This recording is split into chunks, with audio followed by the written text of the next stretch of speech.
Aloha, my friends, and in today's video we're going to talk about shamanism versus Kabbalah. And as we dive into each point of these, we'll see if they work together or if they're in difference of each other. So diving in, the very first point here is the nature of the divine self or the universe. So in Kabbalah, they believe in what is known as the divine essence, and it is known as En Sof. So the divine essence that is known as En Sof is what the Kabbalah refers to, and this actually breaks down into 10 Sephiot, which is what creates the Kabbalah tree of life. And each Sephiot is a representation or a reflection or fractaled out version of En Sof. And in some beliefs with the Kabbalah, there's more than one tree of life. You know, there might be one major tree of life, and each Sephiot has its own tree of life.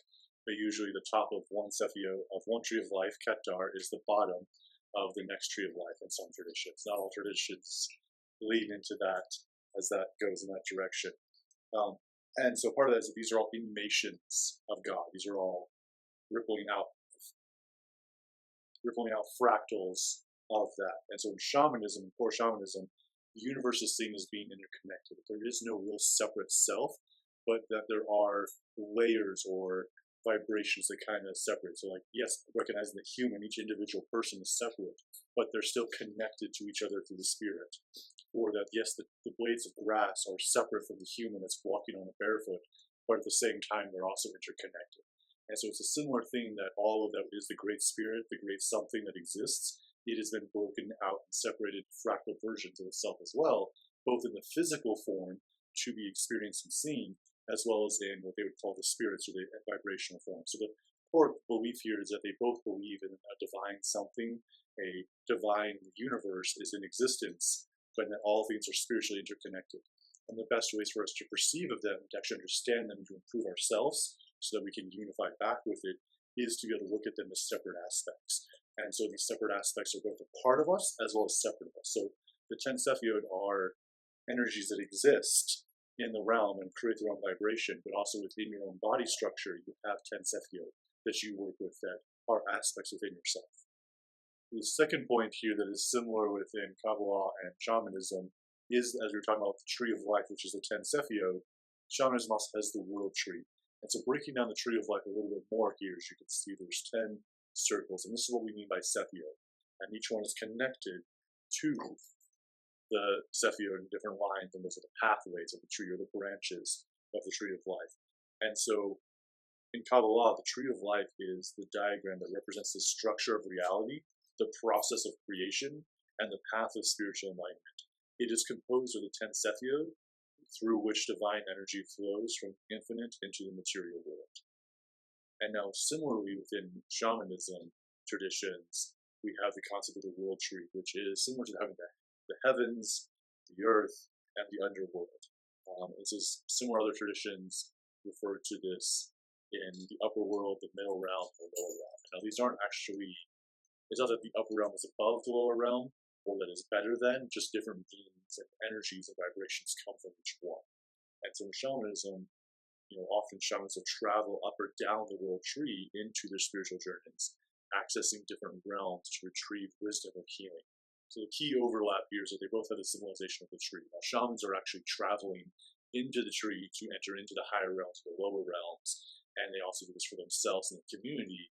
And by traveling to those realms, they're using the energy of the tree in the different realms, whereas with the tree of life, it is broken down into these 10 worlds.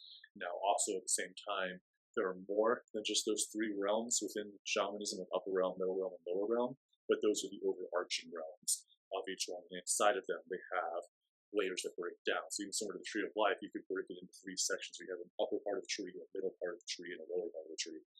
And so with Kabbalah, as you travel into the 10 Sephiot, into these different realms, you learn about different aspects of yourself. And similar in shamanism, as you travel into these different realms, you're assisting spirits or working with spirits to help them on that side and help the collective make a difference, as well as you're gaining information for yourself to improve yourself. And so similarly, shamanism doesn't have the Kabbalah tree of life that lays over the body, but they have this thing called assemblage points. And the assemblage points actually are drawn out very similar to the Kabbalah, as you can kind of see here in this image here. But they're very drawn similar to the Kabbalah, just missing a few of those Sephiot. But those are the assemblage points within the body. And that when you work with certain aspects or energies of yourself, your assemblage point moves that point and you raise your heights of consciousness. So when you work with your emotions and your fears and your water body and that aspect there, you're working actually with the sacral chakra, but it's also working with this assemblage point that lines up very close to where the sacral chakra is. And when your energy is pouring into there, you're receiving emotional maturity, emotional balance. And when that's in balance, then all the aspects that are connected to the emotional body will work out, and they play out. So like your view of death, your view of fears, your views of grief, your views of shame, guilt, and anger, pride, courage, willingness, acceptance, love, joy, those are all kind of connected to your emotional side of that one Cephio or assemblage point, and it branches off into those other aspects that connect back to that. And so the third point here is kind of, we've already talked about it a little bit here, but it's just traveling into other realms. And so Kabbalah, they have, deeper meditations like transcendental meditation or other forms of body work that can be done to help them step into these zones to experience these Cephios and go within, or shamans go within drum journeys or medicine journeys or vision quests, sweat lodges, other techniques like that, pipe journeys that will take them into these transcendental states or into these shamanic states. So a transcendental state and a shamanic state are very similar. And so both in Kabbalah and in shamanism, they believe entering into these states. And so the Kabbalistic teachings often involve the idea of ascending into spiritual realms to gain insight into the divine. Mystics use the meditation and contemplation to ascend through the layers of the spiritual universe, returning with a deeper understanding of God's nature. And where shamans undertake the spiritual journey into the non-ordinary reality, often traveling up to the upper world, the middle world, the underworld, the external worlds, to communicate with spirits, ancestors, and the nature of bringing back healing and guidance. And so both of these are designed of going into other realms for yourself as well as for others. So Kabbalistic leaders or Kabbalah leaders might do this for their community, for their parish or so forth, a group of people. They might travel for them to receive answers for an individual from them or for a client or for the group. Same as shaman might do for a tribe or for a collective or for a group or for an individual client, as well as they also go to those zones for themselves. And part of the teachings nowadays is, hundreds of years ago, or even just 50 years ago in shamanic teachings and so forth, is that a lot of these were the shaman would go do it. It's been more of a shift lately, now it's teaching others how to get into that zone.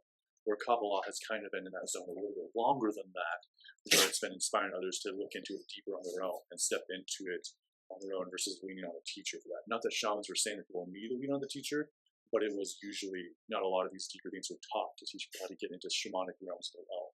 So there's now more things that are taught and are being spread throughout there.